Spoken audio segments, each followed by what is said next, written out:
Today is a really special episode. I'm in a city, or I say a town or a village called Uplistsikhe.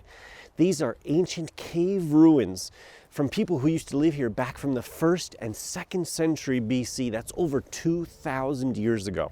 This area was one of the most important regions prior to the capital being moved to where it is now in Tbilisi. Between the 12th and 13th century, when Christianity started to become important in this region, the city actually declined. Let's go explore the caves and then the actual cave city right up there. Come on.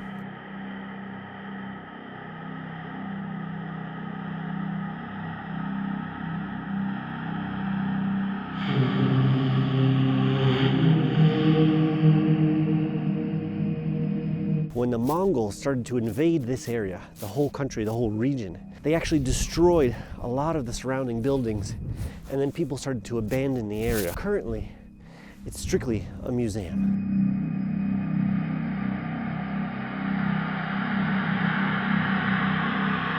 Some of what you see here is natural. It's weathering from the erosion, the rain, the wind that slowly carves these tunnels over millennium.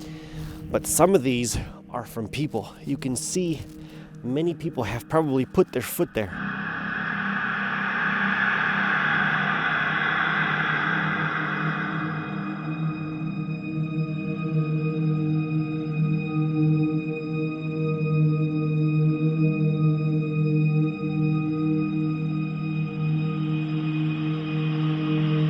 So what they would do is they would pick up field stones just like this, and they would hit and hit and hit the rock.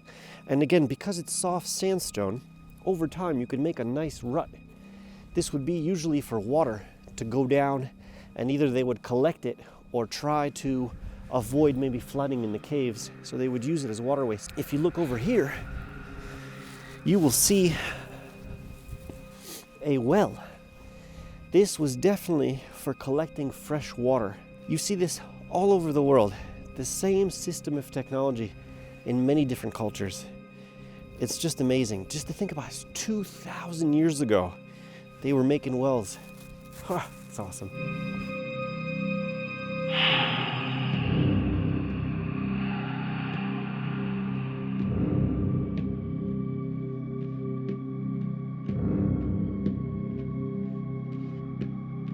You can see the caves here, and this is where people would live or perform rituals, sometimes praying to gods.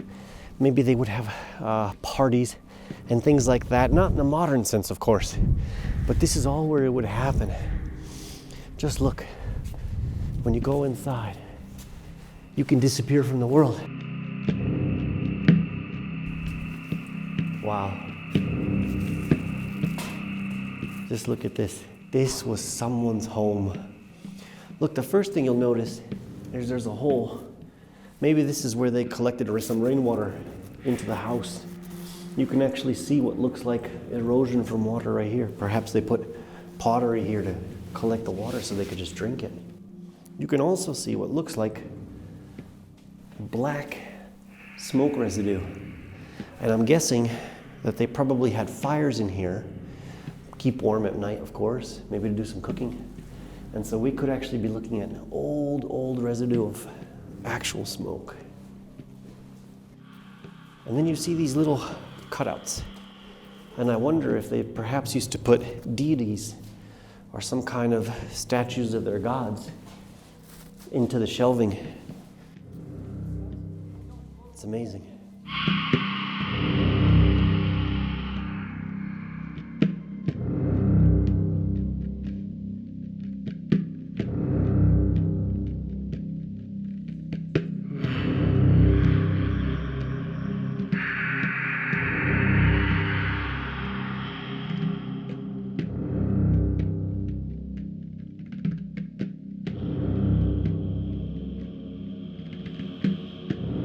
This little room is really interesting because this is actually the biggest pool that we've seen so far.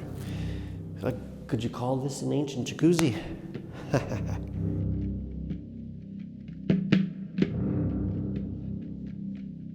This area here they call the theater, and that's because if you think about it, if you sit here, there's actually a wonderful stage right in front of me.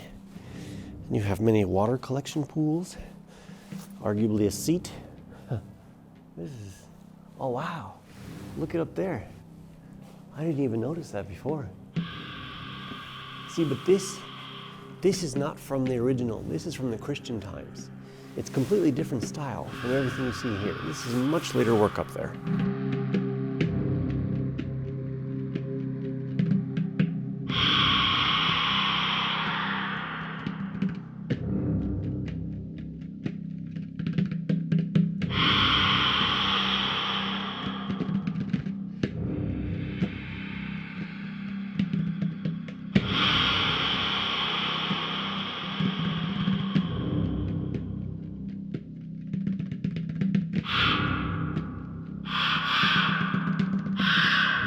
Look over here. This is ancient Georgian writing. It's pretty amazing to see it. This is just modern graffiti. In fact, over here, someone came in 1896 to this area. Someone over here drew a religious figure. Looks like a person with a crown and a halo.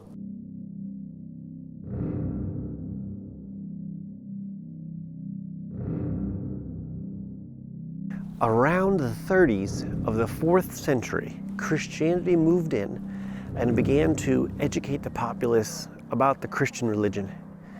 But this, of course, also brought a decline to the actual civilization that lived here, as they would naturally have to change from worshiping many gods to one.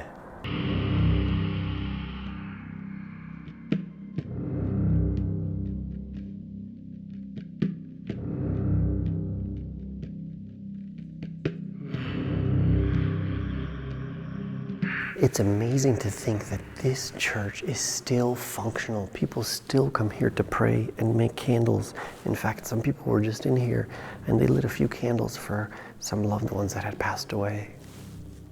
Wow.